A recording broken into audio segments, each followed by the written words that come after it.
Hello and welcome to the MBS Show. I'm your host, Norman Sanzo. Joining me today is Daniel Anthony. Hello, everybody. So Daniel, how's your day?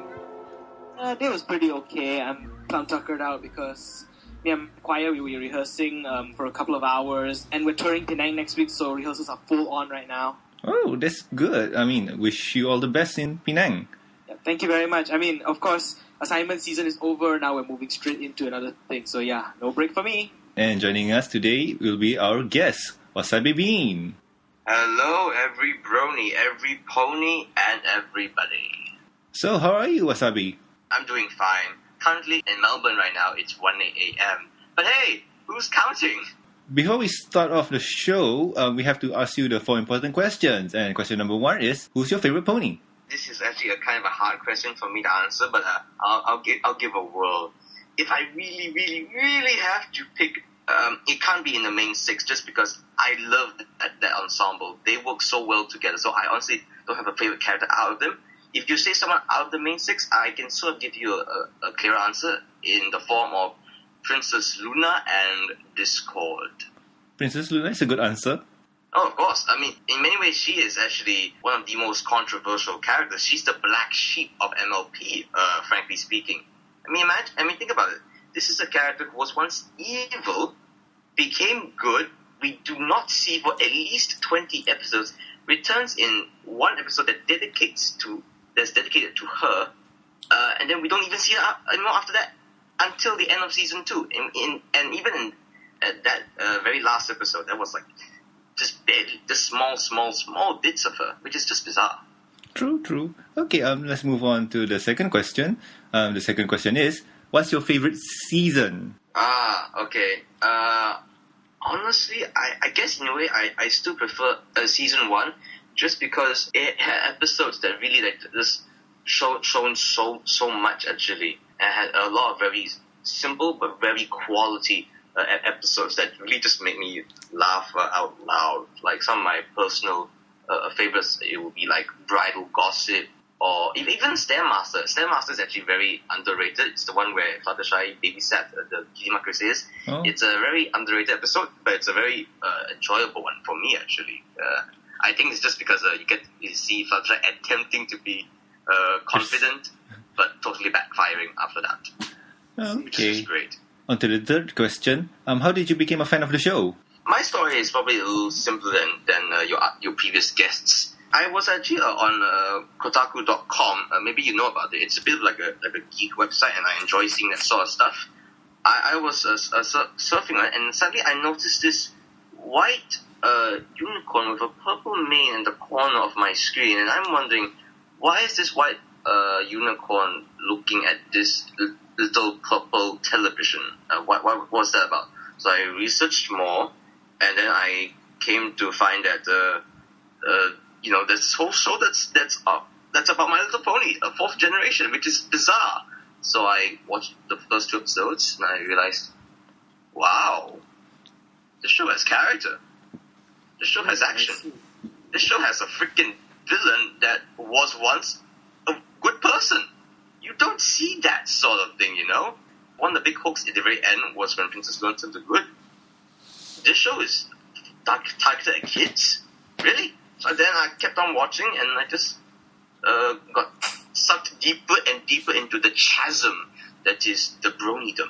On to the last question. What do your family and friends think about your love for the show?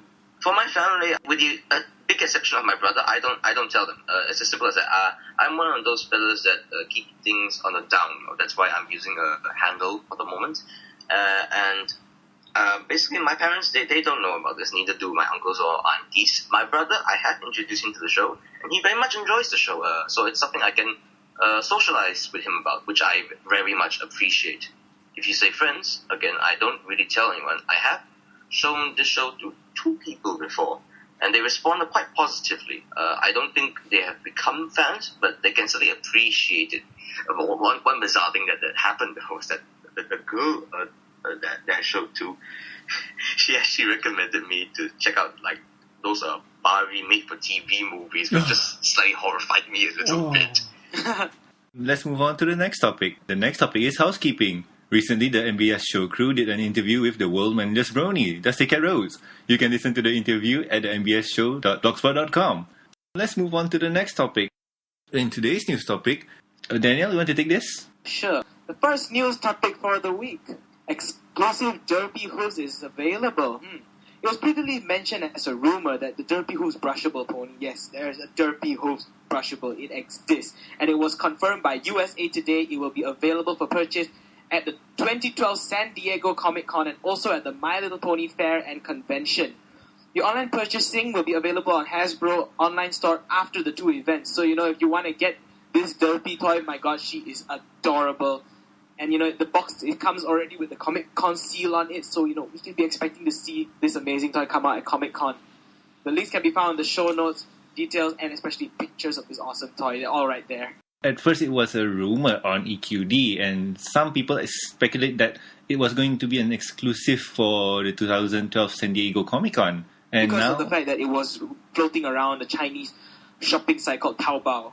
So people thought it was a hoax because the amount of things that come out of China are sometimes imitation products. Yeah, but but some people were saying that the Chinese won't do that. They won't spend the money to create something pirated. It won't gain them any profit. I beg to differ. I mean, they would do it. China. Okay. Well, I'll just say my piece. They would do it if it would bring back profit, but Taobao, they won't know about Derpy. Well, I think they do now. But anyway, let's move on to the next news. My Little Firefox. Recently, Mozilla Firefox uploaded a really interesting picture. The picture was a Pony Fight Firefox logo. Links can be found in the show notes. So, what do you guys think about the Firefox pony? Well, personally, I'm looking at the image now, and it's really cool, actually. I like how it has the mixture of cute and the fact that it has a fiery mane and tail, which gives it a little bit of that swagginess that all ponies should have.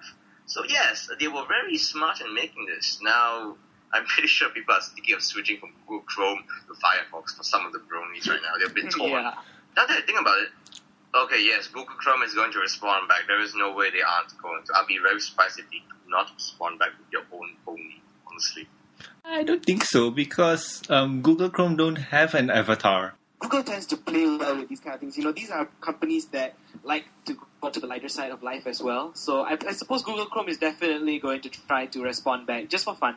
Okay, cool. They're not directly competing with Firefox, so to say. Yeah, it's just a fun competitive thing they can do. Ponifying anything is always going to be a barrels of fun, just because seeing anything that's ponified is going to be hilarious. I mean, take something like Terminator from the Terminator series, I'll be back and all that jazz. Imagine Arnold Schwarzenegger as a pony. Moving on to the next topic is guest time. Today's guest time is Wasabi Bean. He is a performing arts student and he is currently studying in Deakin University in Melbourne, Australia. Listen to him share his point of view of what makes this show special and enlighten us with the neat tricks that DHX Media use on the show. Well, I wouldn't say it's neat tricks so much as that they are extremely, extremely professional about the way they produce this show, There are a couple of reasons why this show is so popular. Have you noticed its production value? It's through the roof. Everything is extremely refined and cleaned up. As you can tell, I'm a drama student, therefore a lot I can talk about is the acting of the show. Daniel and Norman, correct me if I'm wrong, but when people think of cartoon shows and the acting of it, the so-called acting, people tend to think of the voice acting of it, am I right? It depends on person to person, really. Yeah, it's true. Of course. But let's say shows back then, in the olden days, even the 90s or the 80s, most cartoon shows, they have this what I like to call the talking head effect. Something very obvious like Scooby-Doo, or even something like Hey Arnold.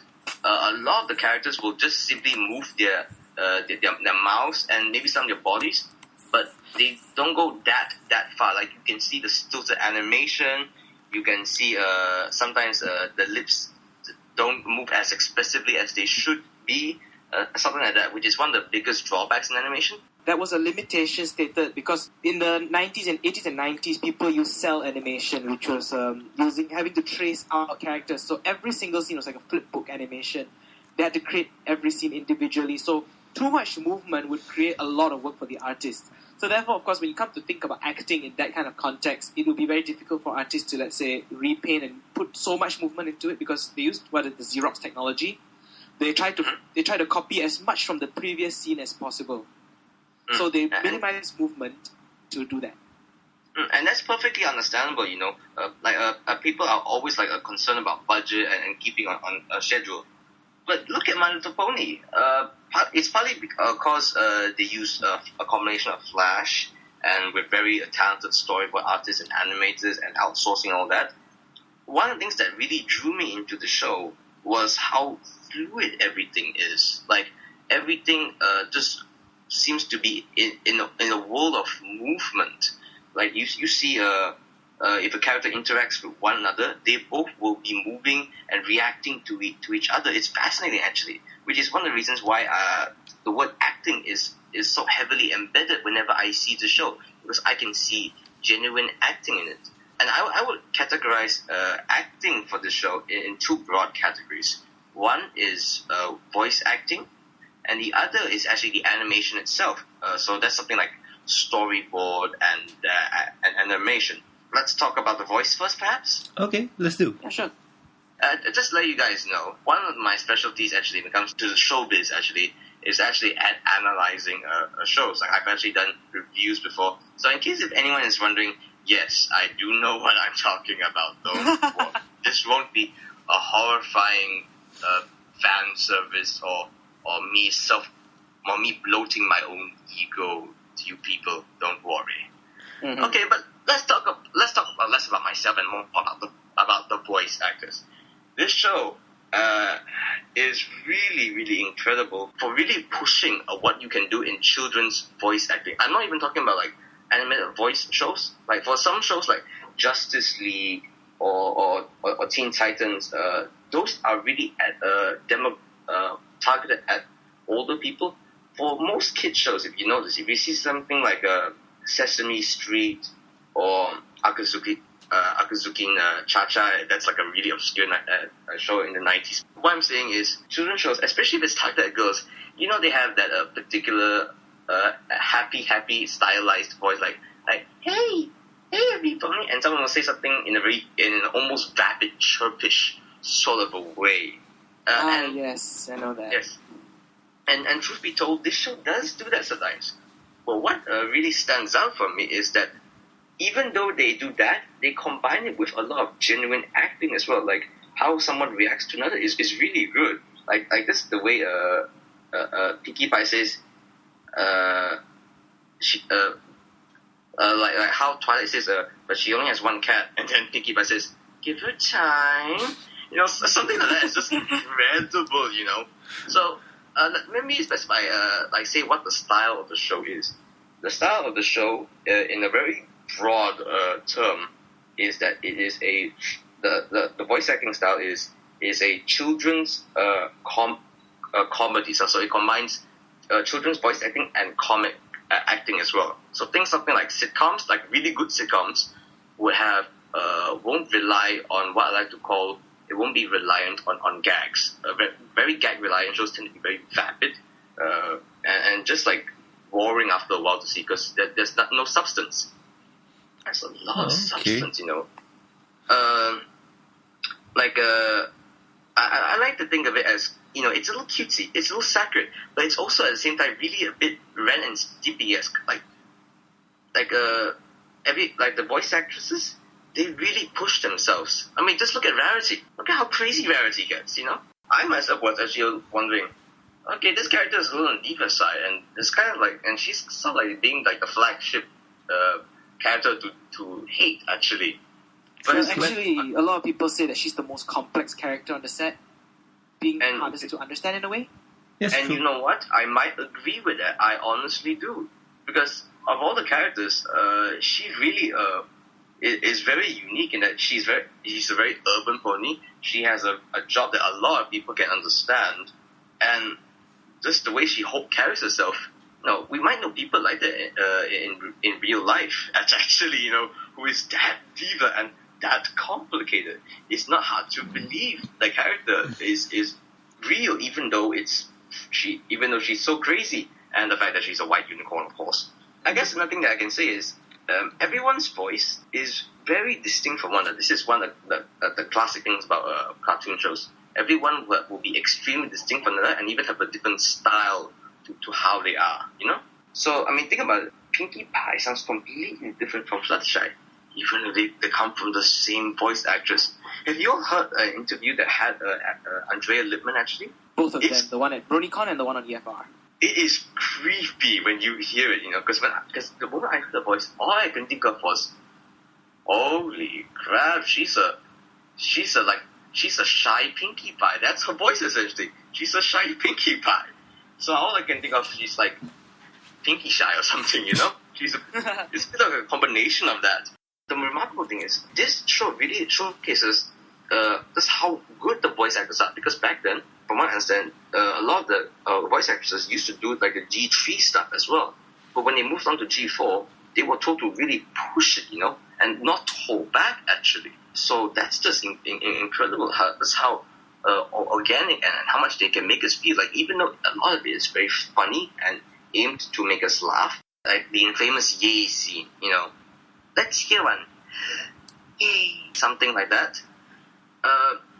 But you can still feel the complexity in that character, you know.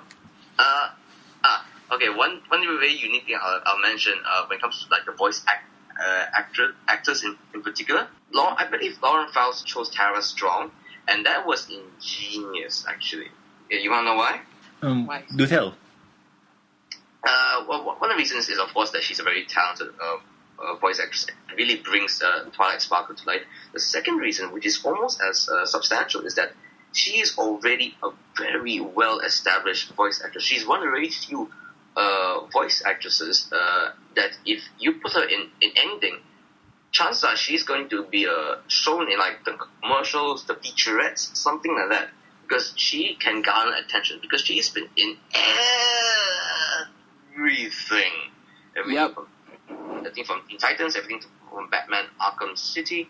So it's actually a very smart marketing thing to do, actually, you know, to include her. That's the obvious one. The second one that's actually surprising and probably has gained even more momentum thanks to his reputation and fame is John Delancey, actually, who voices Discord, of course. I mean, look at what he's doing now. He did this short stint as Discord, and I believe in his interviews he's actually shown that he'd forgotten about even doing this character for quite a bit. He talked about receiving so many emails the day after the show came out because people were wondering. He was wondering what the phenomenon was all about. Yeah, and he was just doing so, and looking now, he's because of his fame as a Q from Star Trek, he has brought a lot of attention from other people, and he himself is actually doing a huge documentary about it. Let's move on to the singing part of the show. Now, the singing of the show is very unique, actually, in that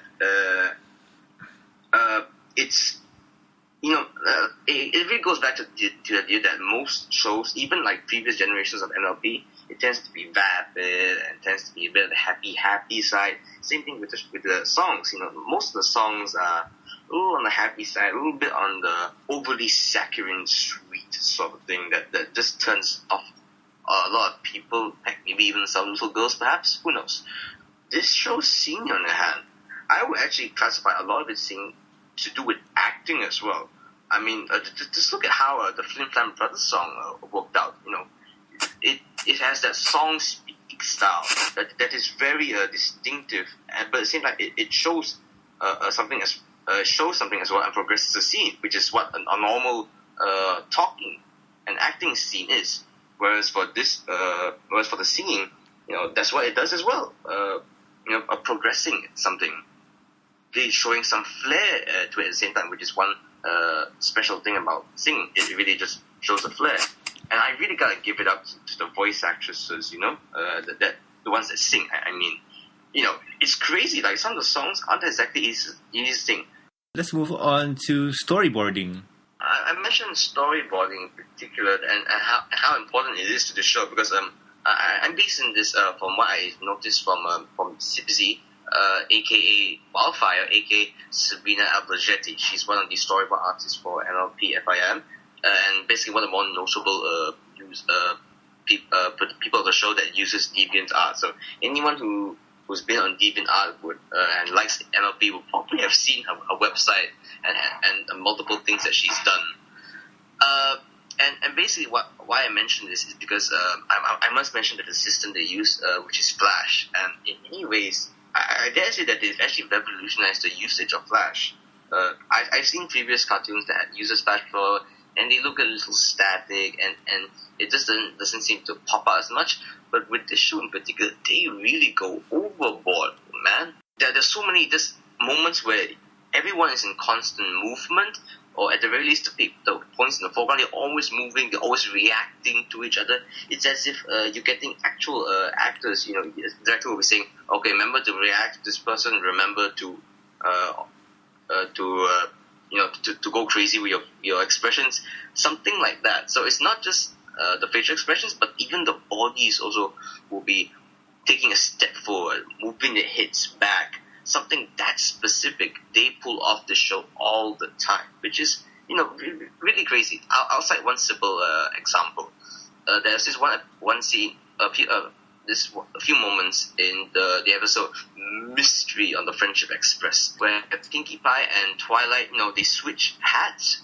I believe Sipsy actually mentioned in an interview with EFR that particular moment wasn't actually in the script, actually, which I have wondered before whether these small dialogueless moments, whether that's something that's mentioned in the screenplay.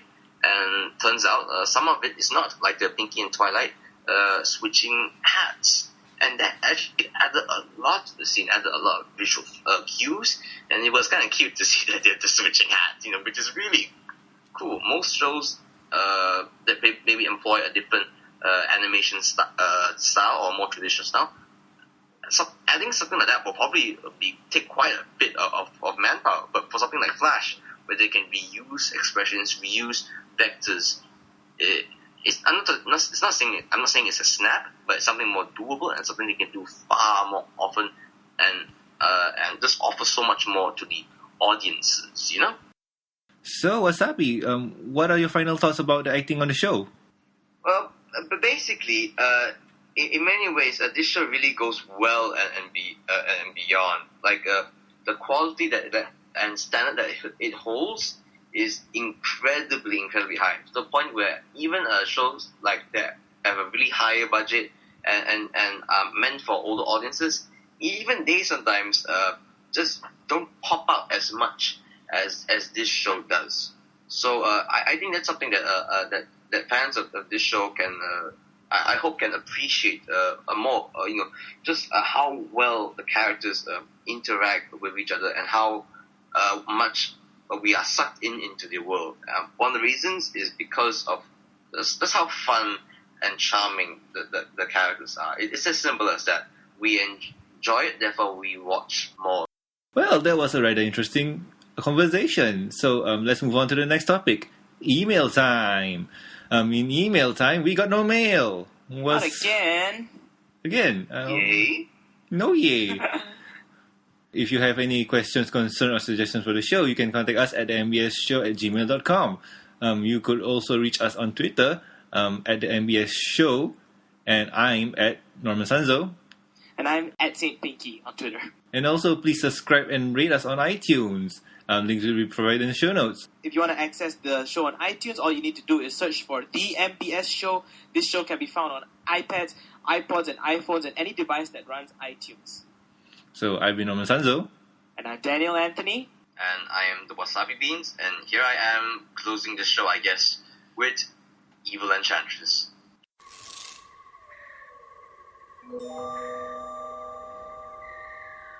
She's an evil enchantress and she does evil dances. When you look into her eyes, she will put you in trances. And what does she do? She'll mix up an evil brew and she'll gobble you up in a big tasty